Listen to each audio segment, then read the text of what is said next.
전번 시간에 이어가지고 계속하도록 하겠습니다. 지금이 일요일 오후 12시 39분을 가리키고 있습니다.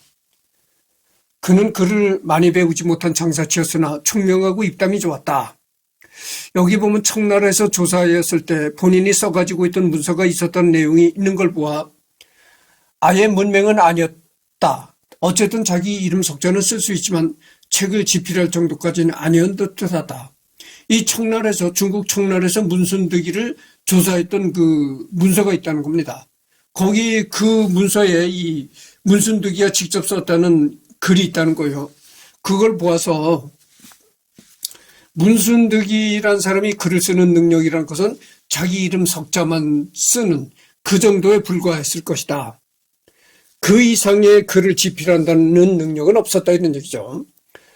그리고 총명하고 입담이 좋았다. 이강회는 비록 문자에는 능한 것은 아니나 사람됨이 총명함과 재능이 있다는 평을 하였다.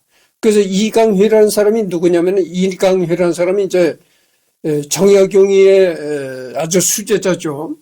그 이강회라는 사람이 문순득이를 이렇게 말한 겁니다. 문순득이가 문자에는 글에는 능하지 못했지만 그러나 사람됨이 총명하고 재능이 있었다 이렇게 평가했다는 거죠. 그의 표류 이야기는 곧 주변 사람들을 통해 퍼져나간다. 전 세계가 중국, 일본이나 여진족, 몽골족 같은 북방 유목 제국들 같은 동북아시아 국가나 인도 정도라고 생각했던 당시 조선 백성들에게 그 이야기는 무척이나 신비롭게 느껴졌던 것 같다. 그 당시 조선 사람들은 외부 세계라는 것을 생각해봐야 고작 중국, 일본, 그 다음에 중국에서 조금 더 가봐야 고작 몽골 그 정도만 알고 있었다 그거죠. 그런데 그렇기 때문에 그 당시 조선 사람들은 필리핀이란 존재 자체도 몰랐고 전혀 몰랐을 때다 이거죠. 그렇게 이 조선 사람들이 필리핀이라는 존재도 전혀 몰랐을 당시에 필리핀을 경험하고 돌아왔으니 이게 얼마나 참 기막힌 일입니까? 고향에 돌아와 다시 본업인 업으로 돌아간 그는 어느 날 다시 홍어를 거래하기 위해 흑산도에 들렀는데 이때 흑산도에 유배온 정약전을 만났다. 그래서 이 정약전을 만난 계기가 말이죠. 이 어느 날 이 홍어를 거래하기 위해서 흑산도를 갔는데 거기에 흑산도에 이제 그 귀양 와 있는 정약전이 있더라 이거죠. 그는 정약전에게 풍랑을 만나 표류하며 보고 들은 바를 전해주었고 정약전은 그의 체험담을 날짜별로 기록한 표의 시말이라는 책을 쓴다. 정약전은 문순득에게 천초라는 벼루를 지어주었다. 이런 경험을 한 것은 조선 땅에서 내가 처음이라는 뜻이다. 정약전이 문순득의 체험담을 얼마나 높이 평가했는지 알 수 있는 대목이다. 남평문씨 족보를 보면 문순득의 자가 대초인데 아마 이와 연관이 있는 듯하다. 그의 표류기는 정약전의 동생인 정약용에게도 전해졌으며 필리핀 도동령에서 사용하는 화폐의 유용함을 전해들은 정약용은 경세유표에서 조선의 화폐 개혁안을 제안하였다. 정약용은 강진에서 유배 생활을 하는 동안 제자인 이강회를 우이도로 보내 그를 만나게 하였고 운곡선시를 집필하게 했다. 알게 모르게 조선 후기 큰 영향을 끼친 인물이다. 이 문순득은 필리핀까지 경험하고 돌아왔기 때문에 필리핀의 존재를 전혀 몰랐던 조선에 여러 가지 기막힌 얘기들을 전해주었다 이거죠. 그래서 그 당시 정약용은 강진에서 유배 생활을 했는데 자기 아주 수제자인 이강회를 보냈다는 거죠. 보내서 그 문순득이라는 사람을 한번 만나봐라. 이렇게 자기 수제자까지 직접 보낼 정도로 그렇게 정약용이도 관심이 많았는데 문순득이가 전해준 당시 필리핀의 화폐 이런 얘기를 전해 듣고 그 얘기를 듣고 정약용이가 경세유표라는 책을 집필했다 이런 얘기죠. 경세유표. 이것이 이제 정약용이가 집필한 경세유표인데 조선의 실학자 정약용이 나라의 모든 제도에 대한 국가개혁 논리를 담은 책으로 원래 제목은 박내초본이다. 1817년에 강진에서 유배 중에 저술하였으며 총 44권, 15책, 규장과 국립중앙도서관 등에 남아있다 이런 얘기죠. 기존 제도들의 모순에 대한 뼈아픈 통찰과 지적을 남기며 당시 조선의 현실에 맞도록 정치, 사회, 경제 제도를 개혁하고 부국 강병을 이루는 데 목표를 두고 있다. 먼저 기존 6조 제도에 대한 개혁 내용이 실려있다. 2조, 호조, 예조, 병조, 형조, 공조의 조직과 구성 및 담당 업무를 서술한 후 현재 잘못되고 있는 점, 고쳐야 할 부분에 대해 서술했다. 이런 얘기입니다. 이후 정전제에 대한 자세한 설명과 의의에 대해 서술했다. 정전제의 뜻은 좋으나 이걸 우리나라에 제대로 적용할 수 있을 것인지에 대한 고찰과 가능성, 실현 방법 등을 제시하였다. 또한 둔전과 양전에 대해 설명하며 부세제대 개혁 방안을 제시했다. 특히 가난한 백성과 농민에게 불리하도록 국가의 부세가 집중되는 현실을 비판하고 해결 방안을 제시했으며 무엇보다 중노동인 어업과 염전 등에 부과되는 세금의 모순과 부조리를 비판하고 그 개선책을 제시하였다. 그러니까 이 경세유표라는 것은 말이죠. 조선의 이 모든 경제적인 상황에 관해서 개혁해야 될 점, 고쳐야 될 점 이런 것을 지적한 그런 책이다 이런 얘기입니다. 그래서 정약용이 이런 경제적인 책을 집필한 계기가 바로 이 문순득이가 필리핀 가서 겪고 보고 온 화폐의 얘기를 꺼내서 거기서 힌트를 얻었다 이런 얘기죠. 문순득이 견문한 류크 왕국, 마카오, 중국, 필리핀 등에서 얻은 선박 제조법을 위주로 하고 표류한 서양 선박의 제도까지 첨부하였다. 특히 저들의 선박과 조선의 선박을 비교하여 서술함으로써 그 우열을 드러나도록 하여 조선 선박의 특징까지 부각되어 보인다. 중간중간 친구인 이청의 견문과 견해를 소개하기도 하면서 조선 선박의 취약성을 날카롭게 비판하였다. 이는 매우 중요한 의미를 지니는 저술인데 선박 제조법에 관한 조선시대에 쓰인 전문적인 저술이 있다는 사실이 알려진 바 없기 때문이다. 그래서 문순득이가 얘기한 여러 가지 얘기들 속에 또 이 배에 대한 얘기도 있다는 것이죠. 문순득이가 체험한 이 배, 그러니까 문순득이가 이 조선의 배도 체험했지만 오키나와에 가서도 오키나와 배를 또 체험을 했고, 그 다음에 이 필리핀에 가서 필리핀 배도 체험을 했다고죠. 그러니까 이 필리핀 배나 오키나와 배가 조선이 가지지 못한 어떤 장점 이런 거를 이제 문순득이가 눈여겨봤던 거죠. 그래서 그걸 봐가지고 정약용이 한 정약전한테 얘기를 하니까 그래서 정약용도 이제 그걸 알게 됐고, 그래서 이제 정약용이가 강진에서 유배 생활하면서 배에 대한 운국선실이라는 책을 또 집필했다 이겁니다.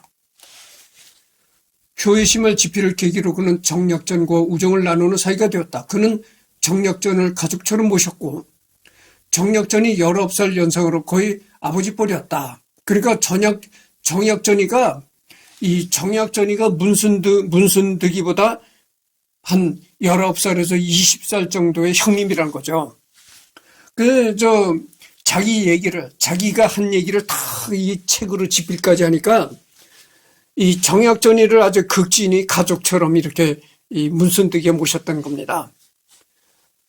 정약전이 유배지에서 사망했을 때는 극진하게 장례도 치러주었다. 그래서 정약전이가 그렇게 흑산도 유배지에서 사망했을 때는 이 문순득이가 가서 아주 자기 아버지처럼 극진하게 장례도 치러줬다 이겁니다.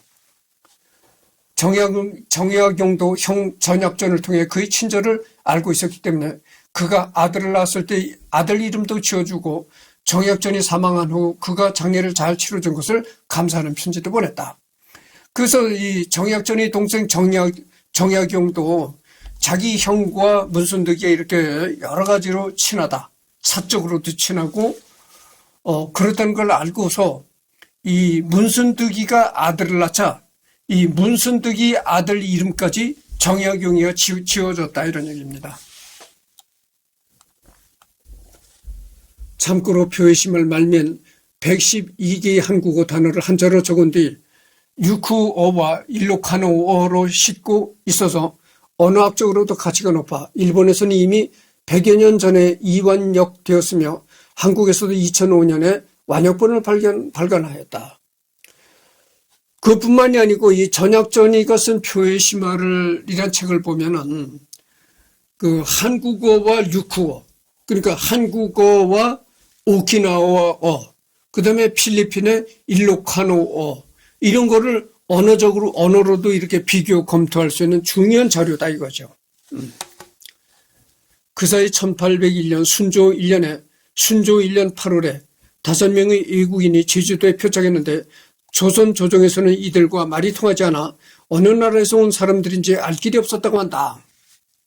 그래서 일단 북경으로 보내 고향으로 돌아가게 했지만 청나라에서도 이들이 어느 나라 사람인지 모른다고 해요. 되돌려 보냈고 그 사이에 한 명이 병이 들어 죽었다.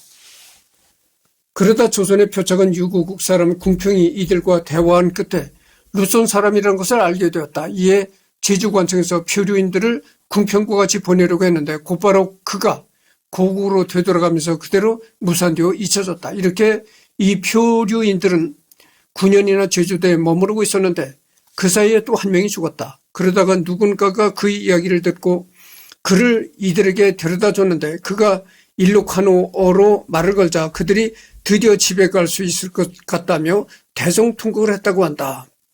그리하여 그들은 마침내 고향인 루손으로 돌아갈 수 있었다고 순조실록에 기록되어 전해진다.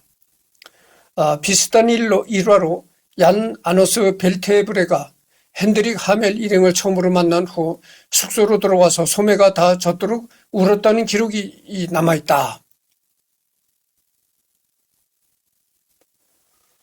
그래서 그 핸드릭 하멜이 왜 제주도로 표착했잖아요. 제주도로 표착했는데 뭐 왕이 그 하멜과 이렇게 소통을 해보려니까 도저히 말이 통하지 않아서 몰라. 손짓발짓을 다 해도 안 통하더라. 그래서 이 사람들하고 머리 노랗고 키 큰 서양인들과 어떻게 통할 수 있는 사람이 없나 이렇게 살피다 보니까 이 하멜보다 월등히 먼저 조선 땅에 표착한 사람이 있었는데 그건 누구냐면 우리나라 이름으로 박연이라는 사람이야. 완전히 그러니까 이름까지 조선 이름으로 고칠 정도였으니까 완전히 이제 조선을 귀화한 거죠. 근데 이 사람이 이름이 네덜란드 이름으로 뭐냐면 야노스 벨테브레라는 사람인데 이 박연이라는 사람이 이 사람이 이제 그 고향을 떠나온 지가 너무 오래돼가지고 네덜란드 말이 능통하지 못했어요. 네덜란드 말이 능통하지 못했지만 어쨌든 더듬더듬 이렇게 의사소통을 할 수 있었다 이런 얘기죠. 그래서 그 하멜보다 일찍 조선 땅에 표착했던 하멜이란 박연이라는 사람이 가서 하멜을 통역을 했다 이런 얘기죠. 근데 이 어느 날 제주도에 또 표착한 필리핀인들이 있었죠. 이 바다를 이렇게 표류하다가 이 제주도에 도착한 표류인들이 있었거든요. 근데 말이 전혀 안 통해. 피부는 까무잡잡한데 말이 전혀 안 통해. 그래서 이 사람들과 이 말이 통할 수 있는 사람들을 자꾸 물색했는데 그러다가 이 문순득이라는 사람이 가서 통역을 한 거야. 문순득이라는 사람이 이 사람들보다 먼저 문순득이라는 사람은 필리핀 그 루손 섬에 표착을 해가지고 필리핀인들이 쓰던 말도 아주 뭐 어려운 말은 못 알아듣지만 쉬운 말을 알아듣고 말을 하거든. 그래서 이 문순득이가 가서 통역을 했다는 거예요. 문순득이가 가서 이 사람 말을 통역을 하니까 이 사람들이 필리핀 사람들이야. 자기가 표착했던 곳에 그 사람들이야. 그래가지고 문순득이가 통역을 해주니까 이 사람들이 필리핀 사람들이 아주 눈물을 그렇게 흘리더라는 겁니다. 어떻게 여기 필리핀 말을 하는 사람들이 있나. 우리는 이제 필리핀 고향으로 돌아갈 수가 있다. 이렇게 이제 아주 감격을 해서 눈물을 흘렸던 거죠. 여성국의 표류인을 성경에 이자하여 본국으로 송환시키게 하라고 명하였다. 이에 앞서 신윤년 가을 이국인 5명이, 이국인이라는 것은 그 다른 나라의 외국인 5명이 표류하여 제주에 도착하였는데 알아들을 수 없는 오랑캐들이 말이어서 무엇이 어떻게 되었는 것인지 분별할 수가 없었다. 도저히 말을 알아들을 수가 없었다. 나라 이름을 쓰게 하였더니 단지 막가외라고만 하여 어느 나라 사람인지를 알 수가 없었다. 그러니까 어느 나라에서 왔느냐 이렇게 물어보니까 막가외라고만 하더래. 막가외. 그 도대체 막가외라는 말이 무슨 말인가? 어리둥절했던 거. 막가외. 자꾸 그 사람들이 막가외만을 외치더라 이런 얘기죠. 그래서 이자관을 딸려서 성경으로 들여보냈었는데 임술년 여름 성경의 예부로부터도 또한 어느 나라 사람인지 분명히 알 수 없다는 내용의 회자와 함께 다시 되돌려 보냈다. 도저히 이 사람들이 어느 나라 사람들이 도저히 알 길이 없다 이런 얘기죠. 그런데 그중 한 명은 도중에서 병이 들어 죽었다. 그리하여 우선 해목에 머무르게 한 다음 공예를 취급하고 양찬을 계속 대어주면서 풍토를 익히고 언어를 통하게 하라고 명하였는데 그 가운데 한 명이 또 죽어서 단지 3명만이 남아있었다. 이때에 이르러 나주 흑산도 사람 문순득이 표류되어 여성국에 들어갔었는데 그 나라 사람의 형모와 의관을 보고 그들의 방언을 또한 기록하여 가지고 온 것이 있었다. 그런데 표류되어 머무르는 사람들의 용모와 복장이 대략 서로 비슷하였으므로 여성국의 방언으로 문답하니 절절히 딱 들어맞았다. 그리하여 미친 듯이 바보처럼 정신을 못 차리고서 울기도 하고 외치기도 하는 정상이 매우 딱하고 측은하였다. 그래서 이 사람들이 이제 문순득이 때문에 이제 자기네들이 조선에서 정체를 알게 되고, 이렇게 되니까, 야, 이제 고향으로 돌아갈 수 있게 되었다. 해가지고 아주 미치고 바보처럼 그렇게 날뛰면서 울더라. 이런 얘기죠. 너무 기뻐서. 그들이 표류되어 온 지 9년 만이야 비로소 여성국 사람임을 알게 되는데 그때 당시는 이 필리핀을 필리핀이라고 하지 않고 여성국이라고 했다는 거죠. 그러니까 그들을 보니까 여성국 사람이더라 이런 얘기죠. 그러니까 그들이 입은 옷, 그들이 말하는 거 이걸 보니까 이 문순득이가 보기에 자기가 한때 표류했던 그런 여성국 사람이더라 이런 이제 판단을 내린 거예요. 이른바 막가위라는 것 또한 그 나라의 관음이었다. 전라감사 이면응과 제주목사 이현택이 사유를 갖추어 아뢰었으므로 이명이 있게 된 것이다. 이게 이제 순조실록이 이렇게 기록이 된 겁니다. 이렇게. 따라서 그는 한국사 최초의 필리핀어 통역사인 셈이다. 그러니까 이 문순득이는 한국의 역사상, 단군 역사상 최초의 필리핀 말을 통역한 통역관이었다 이런 얘기죠. 이에 조정에서는 1835년 현종 원년 그의 공을 취하여 가선대부 종이품 공명첩을 하사했다고 한다. 그러니까 당연히 이건 왕도 참 감명을 할 수밖에 없죠. 아니 제주도에 9명이 딱 표착을 했는데 바다에 표류하다가 제주도에 딱 발을 디딘 사람이 9명 있는데 얼굴은 까무잡잡해. 근데 그들이 입은 옷, 또 그들이 하는 말 도저히 뭐라고 하는지 전혀 알아들을 수가 없거든. 그래서 이 사람들이 어디 사람들이냐고 중국에다 또 이렇게 중국으로 보냈다는 거예요, 사람들을. 중국으로 보냈는데 중국에서도 그걸 못 알아챈 거야. 이 사람들이 어느 곳 사람들인지. 중국에서도 이 사람들을 모르겠다. 해서 조선의 이 사람들을 또 되돌려 보냈는데 그때 이 문순득이가 가서 통역을 함으로써 이 사람들이 어디서 온 사람들인지 그리고 또 그 사람들과 말까지 통했다 이거죠. 그러니까 이 사람들이 야, 이제는 우리는 이렇게 조선에서도 말을 통하게 하는 사람이 있었구나. 이제는 우리는 고향으로 돌아갈 수 있겠다. 너무 기뻐가지고 그렇게 막 울부짖었다 그런 얘기죠. 그러니 당연히 임금으로서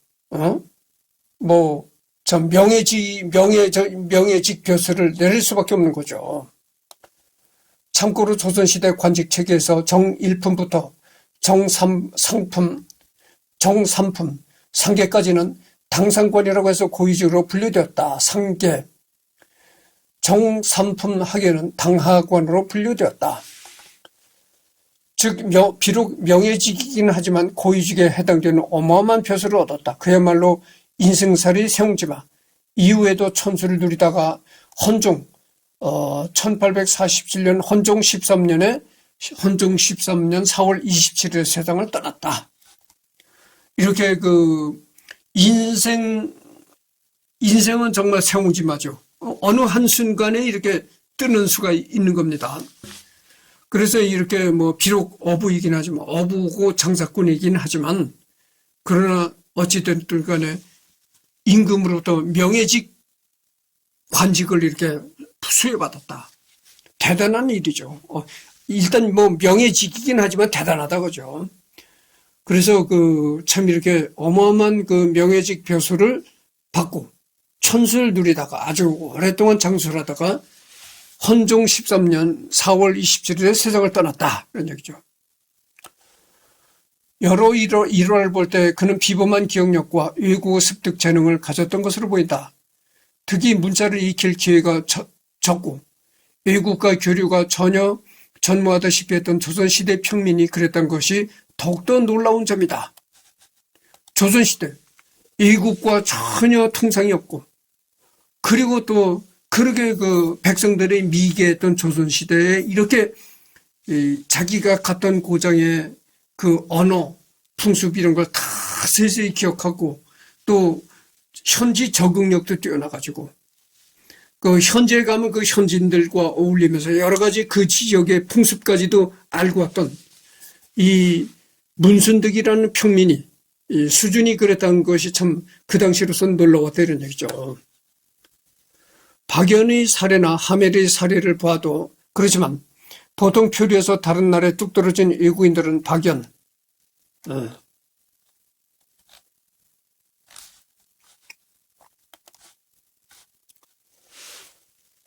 보통 표류에서 다른 나라에 뚝 떨어진 외국인들은 그 나라의 말을 익히는데 상당한 시간을 소요하며 이는 현대에도 크게 다르지 않다. 상수는 일화에서도 마찬가지인데 제주도에 표류한 필리핀인들은 장장 9년 동안 자신들의 국적도 해명하지 못하는 상태였지만 그는 고작 3년 만에 류크어와 일로카누어를 능숙하게 배워서 귀국하였고 귀국한 후에도 일로카누어를 통역을 할 정도로 숙달된 실력이 있었던 것을 보면 가히 외국어 마스터 달인이라고 불려도 부족함이 없었을 것이다. 보세요. 이게 문순득이라는 사람이 이렇게 총명했다 이거죠. 그러니까 제주도에 표착했던 필리핀인들은 조선 땅에서 장장 9년을 살면서도 이 조선말을 제대로 하지를 못했는데, 자, 문순득이는 필리핀에 가서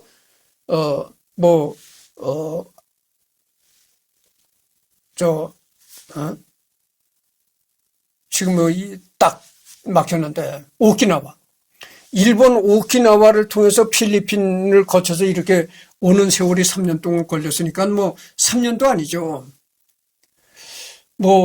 한 9개월 정도 그렇게 필리핀에 체류했었는데 그 짧은 기간 동안에 필리핀어를 배워가지고 쉬운 말을 통역까지 할 정도였으니까 얼마나 문순득이라는 사람이 총명했었는가 이런 걸 알 수 있다 이런 얘기죠. 언제 고국으로 돌아갈 수 있을지 알 수 없는 상황에서도 고국으로 돌아갈 수 있다는 희망을 놓지 않고 표류국에서 언어와 생계수단을 빠르게 배워 적응하며 살았던 것을 보면 굉장히 강한 생활력을 가지고 매우 강한 강철 멘탈을 가진 사람이었을 것이고, 연고도 없는 외지에서 상판 모르는 외국인들에게 말을 걸고 언어를 배웠을 테니 대단히 외향적이고 친화적이며 부침성이 좋았을 법한 성격도 짐작할 수 있다. 류쿠 왕국의 그러니까 오키나와의 1차 표류했을 때 오키나와는 조선에는 표류민을 본국으로 송환해주는 상호 조약이 이미 있었다. 다만 당시 이 오키나와는 일본이 지배를 받고 있어서 중국을 거쳐서 송환해 주었다고 한다. 어찌됐든 류쿠어를 그렇게 절박하게 익히지 않았어도 본국으로 돌아갈 수 있었다는 뜻이다. 거기다가 현재 조선어 통역서까지 있었다고 하니 간절해서 류쿠어를 익혔다기보단 문순득 본인이 소통을 좋아하는 성격이었던 것 같다. 그러니까 그때 그 당시 오키나와에는 이 조선어 통역관이 있었다는 겁니다. 그러니까 뭐 굳이 조선어 통역관까지 있었으니까 굳이 오키나와어를 배울 필요도 없었다. 그런데도 문순득이는 오키나와어까지 배웠다 이런 얘기죠. 그러니까 문순득이는 다른 문화에 대한 호기심도 강했고 총명했고 뭐 이렇다는 얘기라는 거죠. 그는 19세기 초에 필리핀과 마카오를 최초로 여행한 조선인이라고 할 수 있다. 그의 표류는 개인적으로는 불운이었지만 그 덕분에 많은 이가 필리핀과 서양에 대한 새로운 정보를 얻게 됐다. 특히 정약용과 정약전, 이강회 등 실학자들의 세계관 확대에 크게 이바지했다는 점에 의미를 부여할 수 있을 것이다. 그 당시 조선시대라는 것은 기껏해야 일본, 중국, 그것보다 조금 더 한다면 몽골 이 정도였다고죠. 전혀 필리핀이라는 것도 모르고 정말 조선 운물한 개구리로 전부 조선 백성들이 그랬었는데 이렇게 필리핀에 관한 얘기도 하고 뭐 마카오 그다음에 오키나와 뭐 이런 얘기도 하고 그러니까 그 당시 조선 사람들은 상당히 신세계죠, 신세계. 조선 사람들이 이해할 수 없는 그런 세계를 문순득이가 이제 알려준 겁니다. 그러니까 문순득이란 존재가 얼마나 대단했었는가를 알 수 있죠. 그의 표류 과정을 연구한 목포대학교 사학과 최성환 교수에 따르면 그가 표착한 곳은 현 일본 가고시마현의 오시마섬, 오키나와현의 오키나와섬. 지금 현재로 볼 때는 이 문순득이가 표류했다는 곳이 오키나와현의 오키나와섬이다 이런 얘기죠. 그 다음에 필리핀의 비간, 마카오 산마로 일대다. 필리핀의 비간과 마카오 산마 일대다 이런 얘기죠. 문순득이가 필리핀에 표착하고 활동했던 지역이. 최성환 교수는 2012년 표의 심말에 대한 자세한 연구 결과를 수록한 문순득 표류 연구라는 저서를 출간했다. 그러니까 이 목포대학교의 역사를 가르치는 최성환이라는 교수가 있는데 그 최성환 교수가 이 정약용이가 쓴 책을 정약용이가 쓴 표의 심화를 읽어보고 거기에 대한 연구를 많이 했다 이런 얘기죠. 그러니까 표의 심화에 정약용이가 이제 정약전이가 표의 심화를 쓰긴 했지만 표의 심화에 나오는 지명이라든가 이런 것이 다 옛날 지명이니까 지금 현재로서는 그 옛날 지명이 정확히 어느 곳인가 이런 거를 연구를 하고 그랬던 거죠. 그래서 연구를 해낸 것이 문순득이가 갔던 곳이 지금의 오키나와라는 것이요. 오키나와 현의 오키나와섬. 그다음에 필리핀의 비간, 마카오 이 일대를 이제 문순득이가 돌아다니면서 생활했다 이런 얘기입니다. 표의 심할은 우이도에 있는 그의 육대손인 문채옥의 집에서 최덕원 교수에 의해 발굴 소개된 것이다. 문채옥. 그러니까 이 표의 심할 정약전이가 표의 심할을 썼는데 그 책이 처음 어디서 발견됐냐면은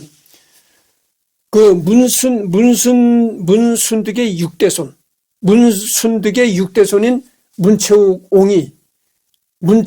옹이 살고 있는 집에서 그 표의 심할이 나왔다고 합니다. 정약전이가 쓴 표의 심할이.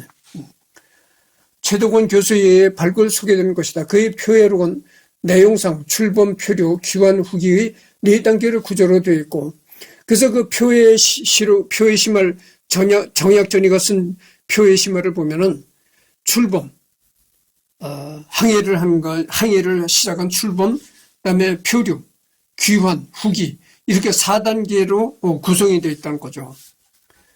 전반부는 일기체, 후반부는 풍토기로 구성되어 있다. 기록은 육후 왕국과 루손섬에서 견문한 사실을 풍속, 궁실, 의복, 해선, 토산, 언어 등 6항목으로 나누어 싣고 있다. 특히 후반 내용은 유구와 루손의 남북문화를 자세히 소개한다. 유구에서는 음식을 먹을 때 젓가락으로 반찬을 집어서 손바닥에 올려놓고 입으로 빨아 먹는데 젓가락을 입에 넣는 것은 더러운 것으로 이를 싫어한다거나 루손에서 가슴이 답답하면 빗물을 마셔 설사를 하게 한다는 사실 등의 특징적 정보를 제공한다. 그래서 문순득이가 접했던 그런 풍습은 문순득이가 그 오키나와에 가니까 오키나와 사람들은 이 젓가락으로 이 음식을 집어가지고 입에다 갖다 넣는 것이 아니고 젓가락으로 음식을 집어서 그 음식을 손바닥 위에 놓은 다음에 그 손바닥 위에 놓여 있는 음식을 입으로 이렇게 빨아들여서 먹더라 이런 얘기죠. 네, 문채옥 옹이 거주했던 집 이런 걸 내가 이제 얘기를 하겠습니다. 여러분 잠깐만 기다려 주시기 바랍니다.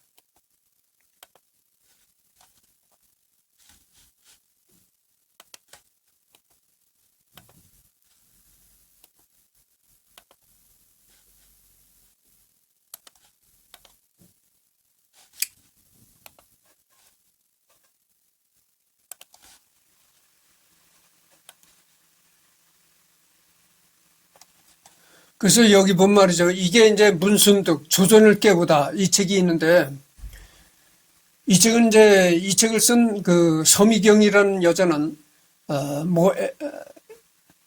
MBC 무슨 PD로 근무했었다래요. PD인지 MBC 기자인지 그렇게 근무했었는데 이 여자가 서미경이라는 여자가 이 전남 어디서 태어난 여자인데 전남 이쪽에 아마 신안군인지 이쪽 섬지방에서 태어난 여자인가 봐요. 그래서 이 홍어장수 문순득이라는 얘기를 쓴 겁니다. 문순득 조선을 깨우다 이런 책인데 이 책에 나와 있는 걸 보면 어떤 얘기가 나와 있냐면 이런 얘기가 나와 있어요. 봅시다.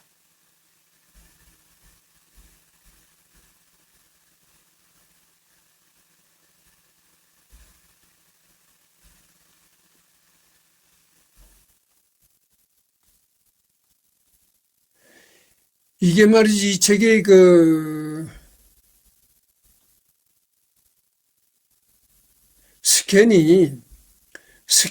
스캔이 잘 안 됐는지 하여튼 좋지 않습니다.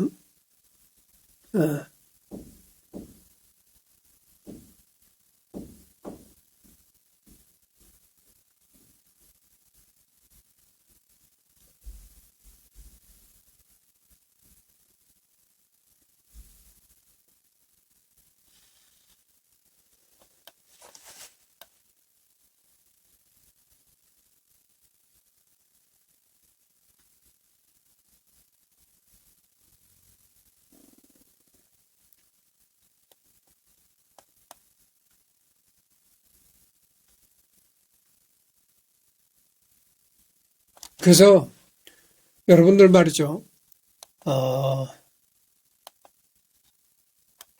그 우이도에 말이죠. 우이도에 아직도 문순득이가 지었다는 그 집이 있어요. 문채옥 옹이 살던 6대손, 문순득이의 6대 후손 문채옥 늙은이가 살던 그 집이 아직도 있다는 겁니다.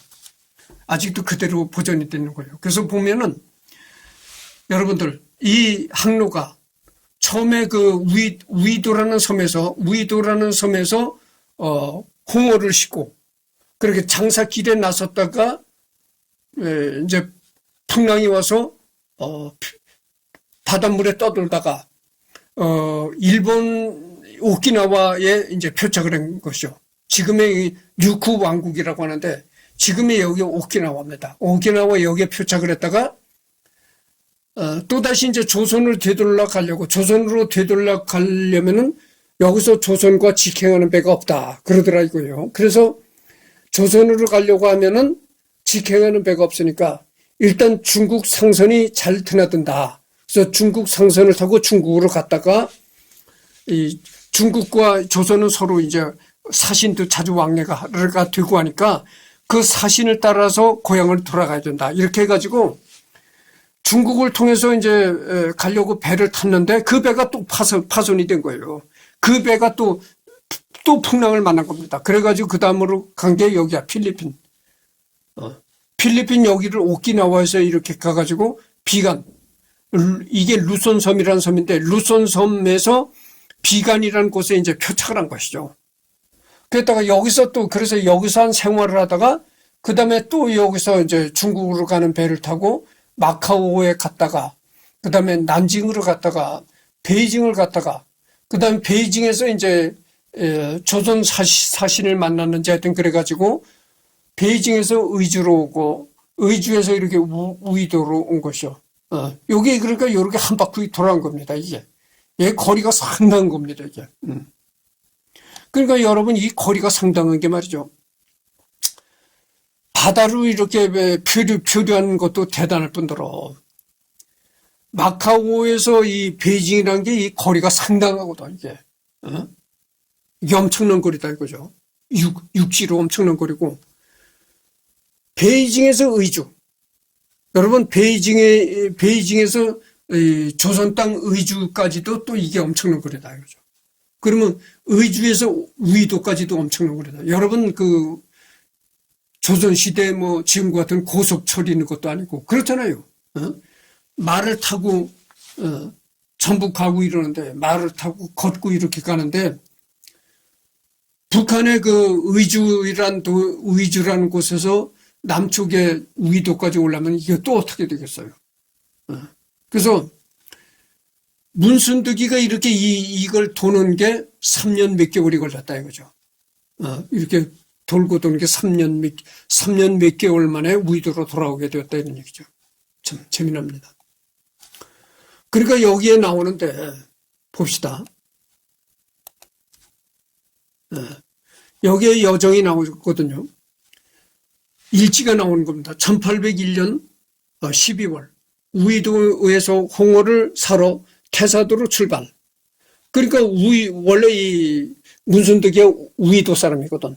그러니까 자기가 사는 우이도에서 홍어를 사려고 태사도로 출발했다고죠. 1802년 1월 18일 태사도에서 돌아오는 중에 바람을 만나 표류 시작. 그래서 태사도에 가서 홍어를 사가지고 그 홍어를 배에다 싣고 돌아오는 길에 풍랑을 만났다. 1월 29일 류쿠 오키나와에 또 표착. 현재 여기가 류쿠라는 곳이 현재 오키나와이다. 4월 4일 나하시에 도착해 체류. 10월 7일 류쿠 조공선을 타고 중국으로 출발. 표류. 11월 1일 필리핀 루손섬 표착. 1803년 8월 28일 마카오 상선을 타고 비간시에서 출발. 9월 9일 마카오에 도착해 12월 7일 육로로 이동 시작. 1804년 4월 14일 난징 경유. 5월 19일 베이징에 도착해 11월까지 체류.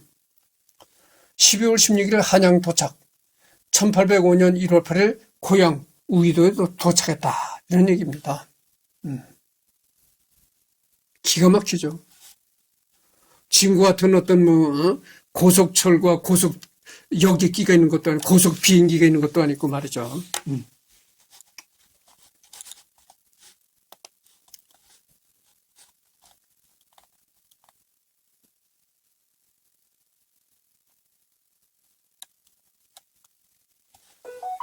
그는 19세기 초에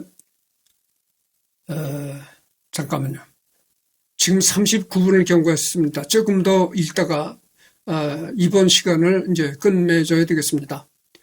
그는 19세기 초에 필리핀과 마카오를 최초로 여행한 조선이라고 할 수 있다. 그의 표류는 개인적으로는 불운이었지만 그 덕분에 많은 이가 필리핀과 서양에 대한 새로운 정보를 얻게 되었다.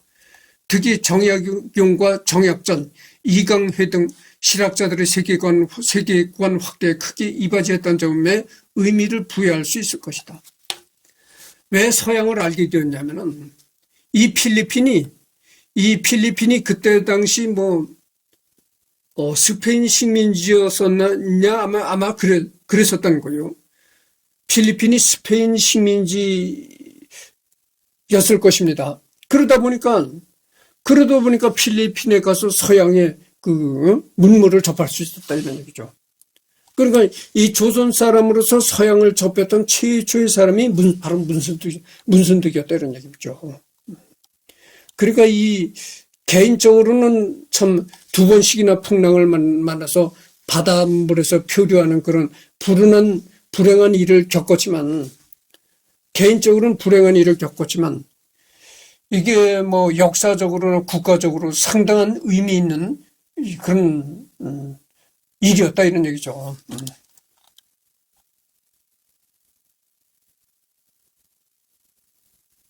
그래서 여기 읽어봐야 그렇고,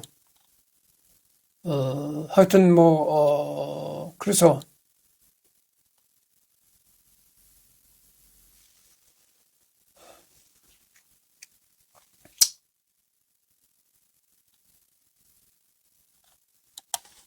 이 4명도 중국을 통해 조선으로 돌아갈 수 있었으며 청나라 예부에서 이 4명과 후에 도착한 문순득 일행을 조사한 문서가 아직도 남아있다.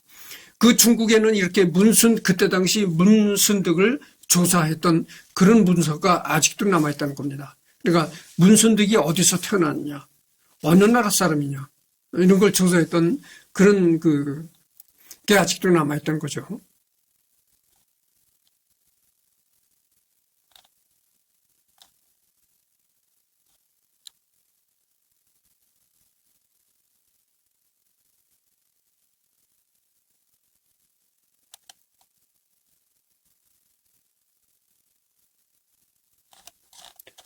그래서 하여튼 나무위키는 하여튼 여러 가지 나무위키 리딩은 일단 끝났습니다. 근데 문순득에 관한 여러 가지 자료들을 더 검색을 해보고 올리도록 하겠습니다.